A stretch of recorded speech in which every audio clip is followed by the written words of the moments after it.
It's true.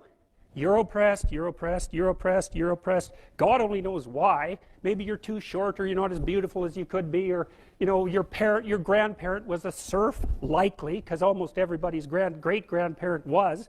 It's like, and you're not as smart as you could be, and you have a sick relative, and you have your own physical problems, and it's like, frankly, you're a mess. And you're oppressed in every possible way, including your ancestry and your biology, and the entire sum of human history has conspired to produce victimized you with all your individual pathological problems. It's like, yes, true.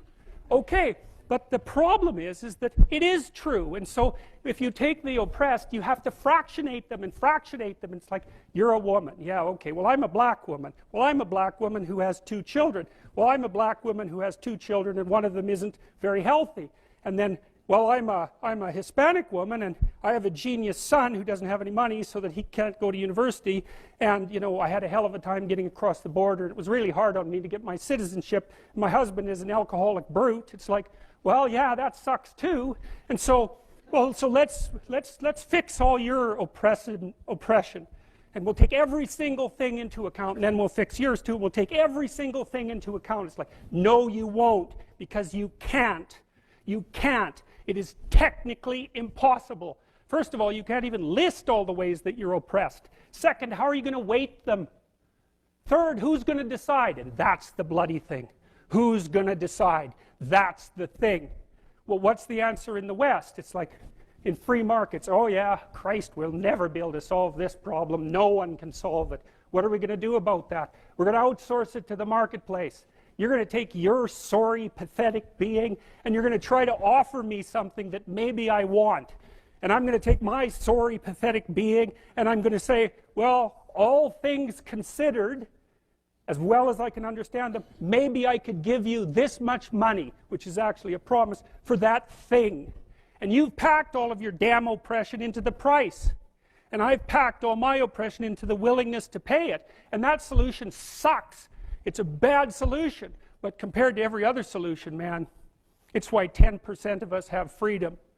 And so there's a tremendous illogic at the bottom of this. It's like, you have to fractionate the oppressed all the way down to the level of the individual. Well, that's what the West figured out.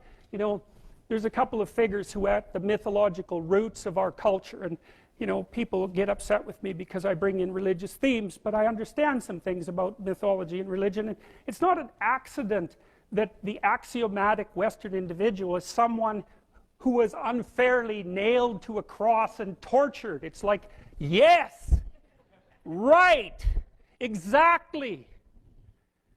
So what do you do about that? Well, I thought about that for a long time too. It's like, well, you don't get together in a damn mob, because all that does is allow you to be as horrible as you could possibly imagine and suffer from none of the consequences. That's a bad idea. So how about we don't do that? Well, there's a deep idea in the West too. It's like, pick up your damn suffering and bear it and try to be a good person so you don't make it worse. Well, that's a truth. I read a lot about the terrible things that people have done to each other. You just cannot even imagine it. It's so awful. So you don't want to be someone like that. Now, do you have a reason to be? Yes. You have lots of reasons to be. God, there's reasons to be resentful about your existence. Everyone you know is going to die. You too. And there's going to be a fair bit of pain along the way, and lots of it's going to be unfair. It's like, yeah, no wonder you're resentful. It's like, act it out and see what happens. You make everything you're complaining about infinitely worse. There's this idea that hell is a bottomless pit, and that's because no matter how bad it is, some stupid son of a bitch like you could figure out a way to make it a lot worse. So you think, well, what do you do about that? Well, you accept it. That's what life is like. It's suffering. That's what the religious people have always said. Life is suffering. Yes. Well, who wants to admit that? Well, just think about it. Well, so what do you do in the face of that suffering? Try to reduce it. Start with yourself. What good are you? Get yourself together for Christ's sake, so that when your father dies, you're not whining away in a corner, and you can help plan the funeral, and you can stand up solidly so that people can rely on you. That's better. Don't be a damn victim. Of course you're a victim. Jesus, obviously. Put yourself together.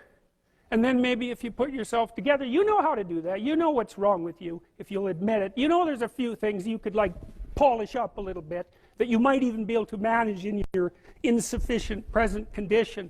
And so you might shine yourself up a little bit, and then your eyes will be a little more open, then you can shine yourself up a little bit more, and then maybe you could bring your family together instead of having them be the hateful, spiteful, neurotic, infighting batch that you're like doomed to spend Christmas with.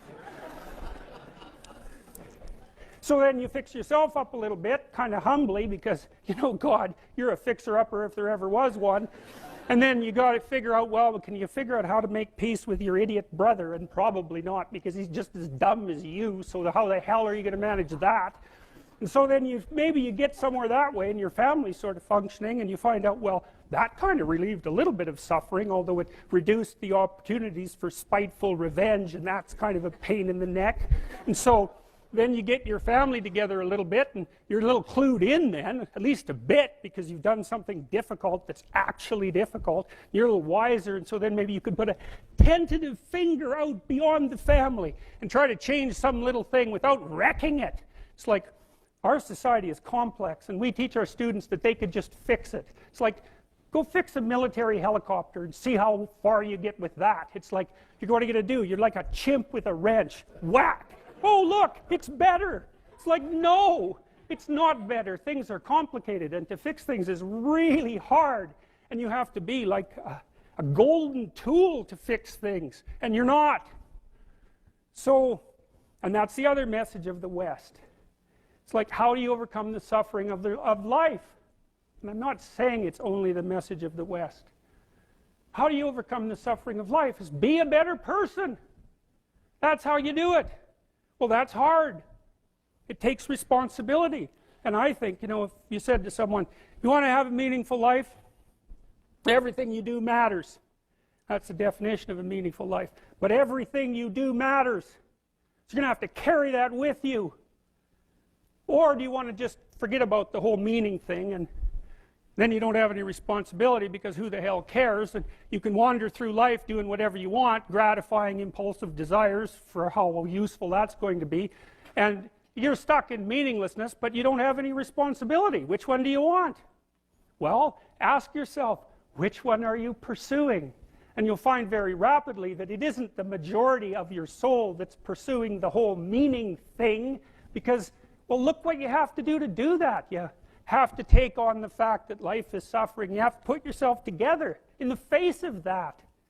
Well, that's hard. Christ, it's amazing people can even do it. I'm stunned every day when I go outside, and it isn't a riot with everything burning. Because really, God, you talk to people, it's like, I knew this guy, he'd been in a motorcycle accident, and it really ruined him, and he was like a linesman, you know, working on the power, and he was working with someone who had Parkinson's disease, and they had complementary inadequacies, and so two of them could do the job of one person, and so they're out there fixing power lines in the freezing cold, despite the fact that one was 3/4 wrecked with a motorcycle accident and the other one had Parkinson's. It's like, that's how our civilization works. It's like, there's all these ruined people out there, they've got problems like you can't believe. Off they go to work and do things they don't even like, and look, the lights are on. My God, it's unbelievable. It's a miracle. It's a miracle. And we're so ungrateful. College students, the postmodern types, they're so ungrateful.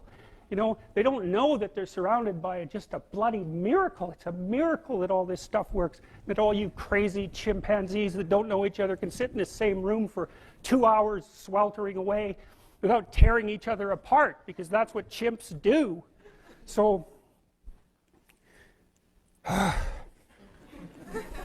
anyways, so what happened? Well, I made some videos, and I got to the bottom of some things, at least as far as I can tell, so I told you what the bottom is, and then I got this idea about what you might do about it, which isn't my idea. It's like, it's not my idea.